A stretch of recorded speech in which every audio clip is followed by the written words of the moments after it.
शिक्षा का महत्व क्या समझते हैं आप एक आम इंसान की जिंदगी में? बड़ा अजीब सवाल है तुम्हारा। शिक्षा का क्या महत्व है? आपकी शिक्षा का अरे यार, मैं भी पढ़ा लिखा आदमी हूँ। हैं? मैं पढ़ा लिखा हूँ। मैं नेशनल स्कूल ऑफ ड्रामा से हूँ, भारतीय नाटक अकादमी से हूँ, मैं थिएटर से हूँ। हाँ, मैं लिटरेचर पढ़ा हुआ हूँ।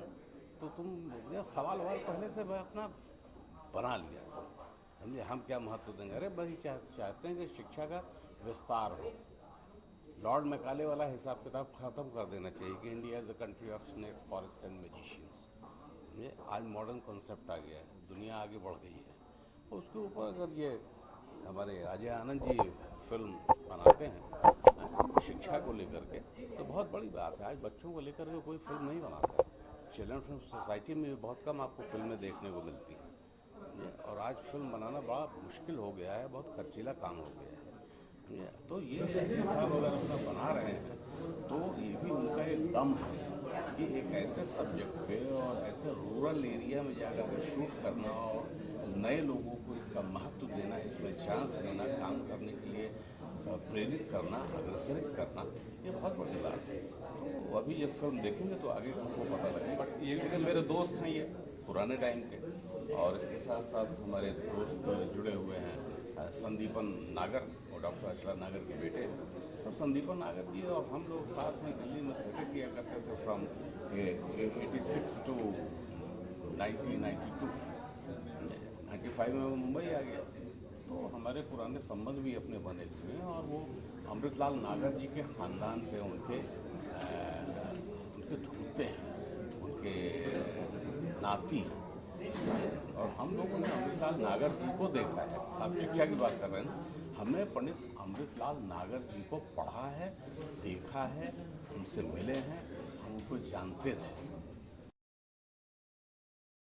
उनकी किताबें हैं, खंजन नयन है ना, आपके ये कोठेवालियाँ, ये सारे नाटक कहानियाँ उन्होंने लिखी हैं। उनकी सुपुत्री हैं डॉक्टर अचला नागर। डॉक्टर अचला नागर के बेटे हैं संदीपन नागर, सिद्धार्थ नागर। तो ये सारा एक परिवार हमारा थिएटर के साथ साथ एक घरेलू परिवार भी है। और हम लोग जब भी यहाँ कुछ होता है तो एक साथ इकट्ठा होते हैं। बाकी बिहारी जी की कृपा है, हम चाहते हैं कि ये फिल्म की अच्छी सराही जाए, देखी जाए और आगे इसका प्रचार और प्रसार हो। सर ये भी पूछना चाहूँगा, शिक्षा हर किसी का हक है, लेकिन इसका वेबसाइट प्रूफ हो रहा है शिक्षा का कि हर कोई एफर्ट नहीं कर सकते ऐसे। इस बार कुछ कहना चाहेंगे आप? अरे अब यार, आम आदमी यार घास छीलने वाला मोबाइल एफोर्ड कर रहा है? तो क्यों नहीं उन तक ये प्रसार पहुँचेगा वेबसाइट पे भी। और आज टेक्नोलॉजी, जहाँ एक ज़माने में 36 रुपये में एक कॉल हुआ करती थी, आज 50 पैसे में एक कॉल है, तो फ़र्क भी तो बड़ा है ना। तो मोबाइल मतलब वोट करना ऐसी कोई बड़ी बात नहीं है।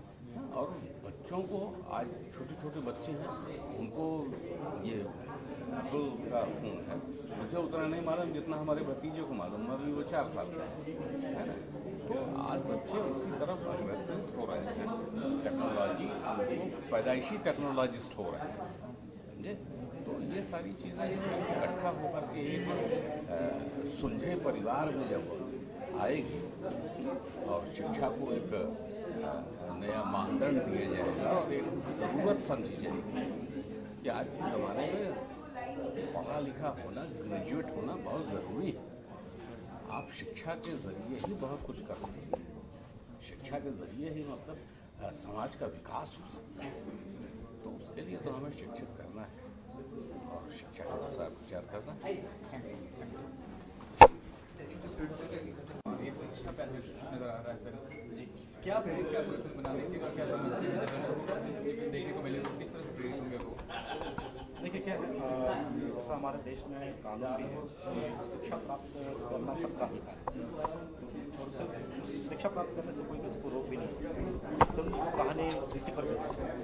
और शिक्षा प्राप्त करने के लिए कई बार जो है आप बॉम्बे जैसे शहर में रहते हैं, यहाँ की एक अलग बात है। लेकिन अब छोटे शहरों में, छोटे गाँव में जाएंगे तो वहाँ बहुत सारी जद्दोजहद है, बहुत सारी मजबूरियाँ हैं, बहुत सारी परेशानियाँ भी हैं। तो उसको हमने जो है, और एक बहुत बड़ी घटना हुई थी, प्रिंस की घटना 2006 में, तो शायद आप सभी जानते होंगे 2006 की घटना। उस कहानी, उस घटना से भी हमारी फिल्म जो है इंस्पायर्ड है। उस घटना को कोई छोटे से शहर में कोई कैरेक्टर जो है अपने जीवन में किस तरह से लेता है, फाइट करता है और उसको कैसे अपने साथ आत्मसात करता है, इसी पर पूरी फिल्म बेस्ड है और बहुत ही इमोशनल फिल्म है, अच्छी लगती है लोगों को। ये कुछ चाहूँगा कि राष्ट्र जो फिल्म में है उसका चयन किस आधार पर किया और समझते हैं जो फिल्म का सब्जेक्ट है उससे वो सिमिलर मैच खाते हैं? हाँ, एक्चुअली क्या है कि हम लोग बहुत छोटे लेवल पर चीज़ें शुरू कर रहे थे। ऑफ बीट एक ऐसी फिल्म बनाना चाहते थे जो बहुत बड़ा मैसेज पे समाज में, और साथ ही मतलब एक इंटरटेनर भी फिल्म। क्योंकि क्या है, फिल्म मेरा जो अपना मानना है कि फिल्म मैसेज के साथ साथ इंटरटेनमेंट भी है। अगर सिर्फ मैसेज हो तो फिर आप अपने उस पेपर निकालिए, सिनेमा है तो इंटरटेनमेंट भी। तो हमने स्टोरी, स्क्रीन प्ले, मेकिंग में पूरी तरह से इस बात पर ध्यान रखा। कास्टिंग में हम चाह रहे थे कि हमारी जो फिल्म है गाँव के ऊपर, और उसमें हमारे पास ऐसे कैरेक्टर्स होने चाहिए जो पूरी तरह से ऐसा लगे कि तो लाइव कैरेक्टर है, मतलब गाँव के कैरेक्टर लगे और रियलिस्टिक के पूरी तरह से आसपास हो। हमने उसी हिसाब से कास्टिंग की, हमारे अपने सर्कल के माध्यम से किया। कुछ दिल्ली के आर्टिस्ट हैं, कुछ बॉम्बे के आर्टिस्ट हैं, कुछ गाँव के आर्टिस्ट हैं, बहुत अच्छे जो थिएटर से बैकग्राउंड है, थिएटर जिनका बैकग्राउंड है, उन लोगों को लेकर के हमने काम किया। ऑडिशन उसमें कैरेक्टर के हिसाब से कैरेक्टराइजेशन जो है बहुत अच्छा है, लोगों को बहुत अच्छा लगता है। लोग उसमें कोई भी कैरेक्टर उसमें एक्टर नहीं दिखाई देता, उनको लगता है कि हमें किसी कैरेक्टर को देखना है, किसी गाँव में पहुँच रहे हैं, गाँव को। इसलिए कुछ चाहूँगा कि लंगड़ा राजकुमार फिल्म का बहुत बड़ा माध्यम होता है छोटी फिल्म बड़ी फिल्म को मार्केट करने का, मुझे मार्केट करने वाली फिल्म। देखिए, हम सबसे पहले तो इस फिल्म को हम पूरी फिल्म ऑल ओवर वर्ल्ड के जितने भी फिल्म फेस्टिवल्स हैं, फेस्टिवल में सब जगह प्लान कर रहे हैं। पूरी फेस्टिवल में फिल्म जाएगी ऑल ओवर वर्ल्ड के। उसके बाद बड़ा कोई प्रेजेंटर भी हम ढूंढने की कोशिश कर रहे हैं तो इसको बहुत अच्छे तरीके से रिलीज करें, क्योंकि इसमें बहुत मुद्दे की बात कही गई है। लोग इससे बहुत प्रभावित होते हैं। इनफैक्ट आज कई सारे ऐसे भी लोग आए हैं जो पहला ट्रायल देखने के बाद उन्होंने बार बार फोन किया था कि मैं दूसरी ट्रायल में भी आना चाहता हूँ, मैं अपनी वाइफ को लेकर आना चाहता हूँ, कोई अपने भाई को लेकर मैं दोबारा देखना चाहता हूँ। इस तरह का रिस्पॉन्स इस फिल्म का है। सब very entertainer, very emotional film. लेकिन हम सबसे पहले ऑल ओवर वर्ल्ड के जितने फेस्टिवल हैं उस फेस्टिवल को प्लान करेंगे।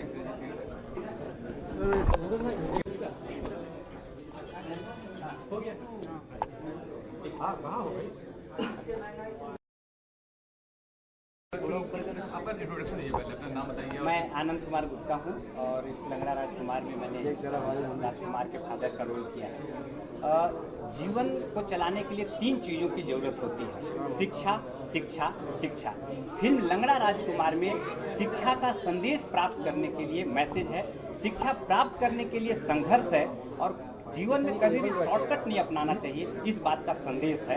अजय आनंद जी ने कमाल की फिल्म बनाई है और मैं चाहता हूं कि इस फिल्म को सभी लोग देखें। और आज जो देश में करीब 70% जनसंख्या, करीब 85 करोड़ लोग ऐसे हैं जो गरीब हैं, जिनको की शिक्षा की जरूरत है। और आप सभी लोग जानते हैं कि शिक्षा के बिना कुछ हो नहीं सकता जीवन में।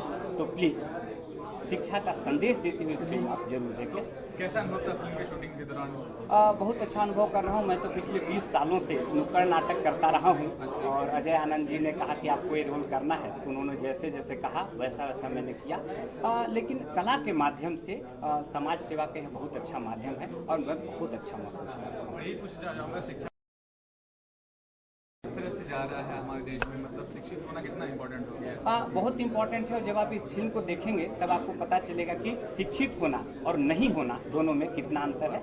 आज माननीय प्रधानमंत्री जी और उनकी सरकार भी शिक्षा को लेकर बहुत सारा काम कर रही है। हमारे देश में 2010 में शिक्षा का प्राप्त करने का हमारे यहाँ पॉलिसी भी लागू है। कमाल की फिल्म है भाई। सबसे पहले अपना परिचय दीजिए, अपना नाम बताइए। फिल्म लंगड़ा राजकुमार में मैं राजकुमार की माँ का रोल है ना, और फिल्म लंगड़ा राजकुमार यह शिक्षा पर फिल्म है। मैं चाहती हूँ कि इस फिल्म को सभी देखें, जरूर देखें। और इस फिल्म में माँ और बेटे के बीच का जो इमोशन है बहुत अच्छी तरह से दिखाया गया। तो किस तरह का अनुभव था फिल्म में काम करने का आपका? मेरे को अनुभव तो ज़्यादा नहीं था, लेकिन डायरेक्टर साहब ने जो किया और जो अपना खुद जो इमोशन निकला वो सब मैंने अपने कैमरे में किया।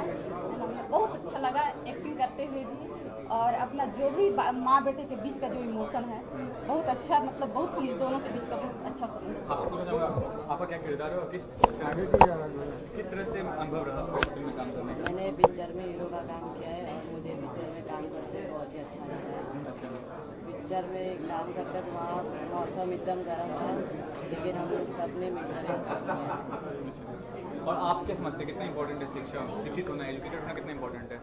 एजुकेशन सबसे मेन चीज़ है, उसे हमें सब करना। तो आगे आपके चल के क्या अभिनेता ही बनना चाहते हैं या पढ़ाई लिखाई करके कुछ और डॉक्टर इंजीनियर और बनना चाहते हैं? पढ़ाई लिखाई करें, मकसद क्या जिंदगी है, कुछ तो मकसद होगा। डॉक्टर या तो फिर इंजीनियर बनेंगे। Thank you.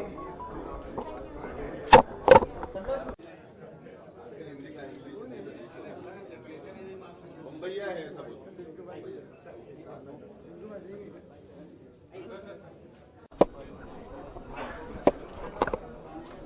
हाँ जी, कौन बोले?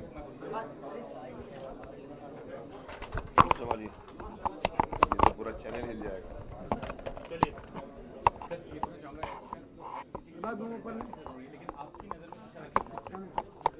देखिए, शिक्षा हमारा फंडामेंटल राइट है, पर शिक्षा मिल भी रही है, नहीं भी मिल रही है। और मसला सिर्फ ये नहीं है कि शिक्षा काफ़ी त्रुटियां हैं। Whole education system is absolutely needs to be changed. लोग आजकल वजन मतलब किलो के हिसाब से बस्ते लेके आते हैं और वो समझते हैं कि एजुकेशन हो रहा है। तो एक मसला ये है कि एजुकेशन है, लेकिन एजुकेशन सही नहीं। लोग डर डर के पढ़ते हैं। माँ अपना सपना बच्चे में ढूंढती है, बाप अपना बच्चा चल तेरे को यही बनने का है, बच्चा बोलता है मुझे ये नहीं बनने का है। उसको प्रेशर में एसएससी पास होने के टाइम का आप देखते हैं कई लोग सुसाइड करते हैं। ये एक पहलू है। दूसरा एक पहलू है गांव। मैं तो चाहूँगा कि देश का एक बच्चा, चाहे वो लड़का हो लड़की हो, पढ़े, क्योंकि जब तक वो नहीं पढ़ेगा तब तक उसको जमींदार की बात समझ में नहीं आएगी कि बंधुआ मजदूरी क्या होती है। मैं क्यों जिंदगी भर 10 रुपए 20 रुपए की नौकरी करता हूँ, क्योंकि उसको पता नहीं है राइट क्या है। और जमींदार भी नहीं चाहता कि ये आदमी जिस दिन लिखना शुरू करेगा अपना अधिकार मांगेगा। सो वो चक्कर में क्या हो रहा है कि म्यूनसिपैलिटीज गवर्नमेंट कहती है हमने फ्री एजुकेशन रखी हुई। एक बार मेरी बात हुई थी, लेकिन वहां पर कोई टीचर नहीं आता, आते हैं साइन करके चले जाते हैं। सो और किसान भी डरता है कि बच्चे को मैं पढ़ाऊं या हल चलाऊं। So that is the problem. दूसरी एक बात चाहूँगा कि ज़्यादातर लोग शिक्षा का मतलब ये समझते हैं बीए कर लिया, एमए डिग्री लेना, लेकिन आप क्या समझते हैं ज्ञान अर्जित करना ज़्यादा जरूरी है या डिग्री? देखिए, नॉलेज इज नॉट विजडम। सिर्फ नॉलेज लेना विजडम नहीं होता जब तक उस नॉलेज को आप अपनी जिंदगी में आप इस्तेमाल नहीं करते। Unless it is use, it is not just आप स्टोर करते जाओ, कुछ नहीं होगा। तो मैं कई बार कहता हूँ कि आई एम बीएससी एलएलबी। मैंने बीएससी की है, मैंने लॉ की है, पर मैं आज मुकेश खन्ना जिंदगी के उस मुकाम पर है जहाँ बहुत लोग पहुंचना चाहते हैं। पर वो इसलिए नहीं कि मैं एसएससी में फर्स्ट आया हूँ, इसलिए नहीं कि मैं बीएससी में फर्स्ट आया हूँ, इसलिए नहीं कि मैं लॉ में फर्स्ट आया हूँ, इसलिए कि मैंने जिंदगी का एग्जाम पास किया। सो मैं चाहता हूँ कि बच्चों को जिंदगी का एग्जाम पास कराने के लिए माँ बाप, एजुकेशनिस्ट उसके पीछे पड़े कि ये बच्चा पढ़ रहा है। सिर्फ ये नहीं कि रटा रुटा किया, लिख के आया, बाहर भूल गया तो फेल हो गया, उस दिन उसको से बेचारे को सिर दर्द हो गया तो भूल गया। नो, उसको क्या सिखाया आपने जिंदगी में, आगे वो क्या काम कर सकता है। That is the meaning of शिक्षा। सो सिर्फ knowledge is not wisdom unless you apply it in your life. Rajkumar के बारे में क्या मैं भी देखना चाहूँगा। इसमें ये कहानी वही शिक्षा के बारे में है। अजय आनंद मेरे बहुत पुराने जान पहचान वाले हैं, मेरे साथ शक्तिमान के टाइम भी थे। सो उनका ये था कि भैया आप ही ज़रूर आइए देखिए। और अभी तो मुझे चेयरमैन बना दिया है चिल्ड्रन फिल्म सोसाइटी का, तो उसके लिए भी मेरा बच्चों की फिल्मों के ऊपर देखना और उसको क्या पहुँचाना, कैसे पहुँचाना, कौन सी बननी चाहिए, कौन सी नहीं बननी चाहिए, तो इसीलिए मैं भी इंटरेस्टेड था। सो आई वुड लाइक टू सी उसने क्या बनाया है, क्या किया।